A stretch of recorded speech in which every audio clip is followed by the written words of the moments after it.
Yes. Et ben, waouh, elle est belle. Elle veut pas se laisser faire. Dans si peu d'eau. Oh, elle est repartie. Elle voulait pas se laisser faire. Elle était très jolie. Hein. Vraiment, là, il n'y a pas d'eau. Il y a 10 cm d'eau. Je suis assez étonné parce qu'il n'y avait pas de présence de poisson. Et la paf d'un coup. Jolie truite. Ça fait bien plaisir. Waouh! Une loutre. Regardez. Derrière le caillou. Waouh! Regardez. Magnifique. Waouh! Juste là.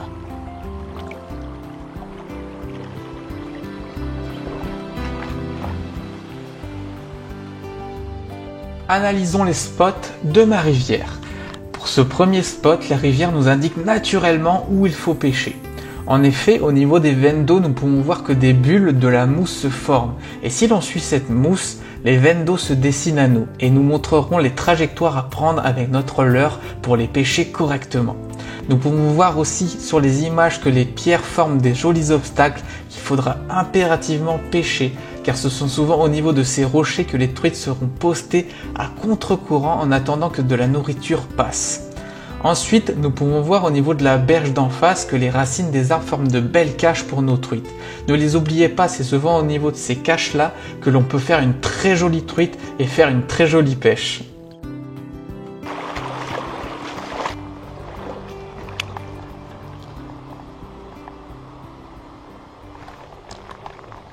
Ouf.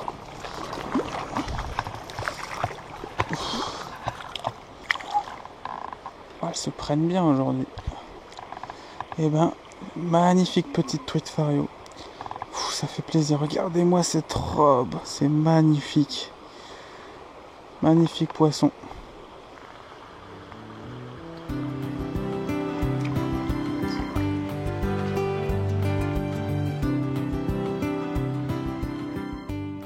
On passe ensuite à notre deuxième spot, un spot qui ressemble assez au premier, sauf que cette fois-ci on a affaire à une sortie de courant. Alors ce qui est intéressant, c'est qu'il y a pas mal de profondeur et surtout il y a des jolis rochers, donc ça va permettre à de jolies truites de bien se cacher dans les profondeurs au niveau des obstacles, au niveau des rochers. Donc il faudra impérativement bien peigner chaque rocher pour pouvoir dégoter une jolie truite. Ensuite, il faudra insister au niveau de la sortie du courant, tout de suite à la sortie du courant. Parfois, les truites sont postées à ce niveau-là en attendant la nourriture qui arrive.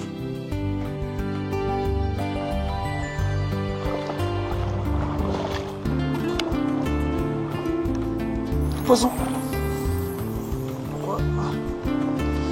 Yes. Waouh.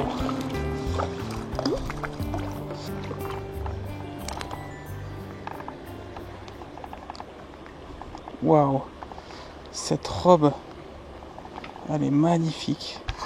Regardez-moi ça. Magnifique truite. Allez.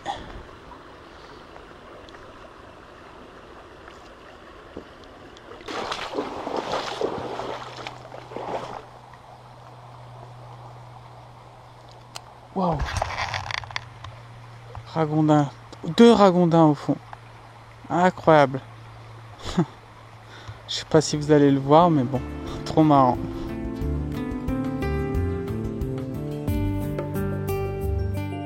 Voici notre troisième spot, un poste assez simple à pêcher car c'est un courant bien marqué. Moi, ce que je vais vous recommander pour pêcher ce genre de poste, c'est de lancer votre leurre dans le courant et de le faire pêcher le plus près de la berge possible. En l'occurrence ici, bien à gauche, le long des racines et des arbres, car c'est là que les truites vont être postées en attendant une belle opportunité. Donc concentrez bien vos lancers dans le courant, mais le plus près possible de la berge.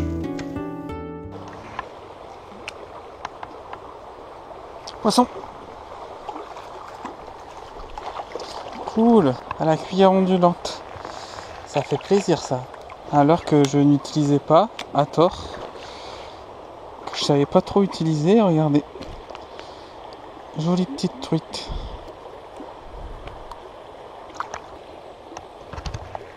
À la cuillère ondulante. Allez.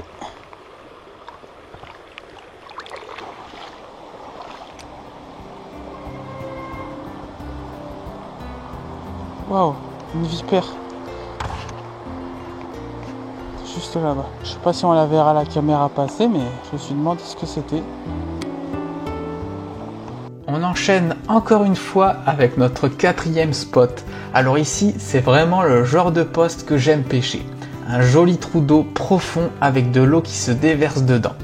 Dans un premier temps, focalisez-vous sur les berges. À droite par exemple, on peut voir qu'il y a des racines et des rochers, des obstacles qu'il ne faut surtout pas négliger.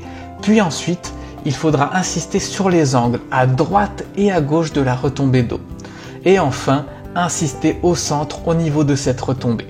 Un poste qui offre beaucoup de possibilités. Je recommande un leurre comme le 10 contact de chez Smith qui pourra faire face à cette configuration sans aucun problème. Poisson. Yes. Oh, décroché. Parfait pour ce genre de spot parce qu'il coule très rapidement. Et vous l'animez, vous faites des petites tirées. Et vraiment pour ce genre de spot, c'est super. Et je vous laisse apprécier ce dernier spot, un spot très simple mais qui est toujours très agréable à pêcher. Et puis je vais vous poser une question, ce genre de spot, celui-ci, comment vous le pêchez, avec quelle heure et de quelle façon? N'hésitez pas à participer dans les commentaires pour un peu nous donner votre point de vue.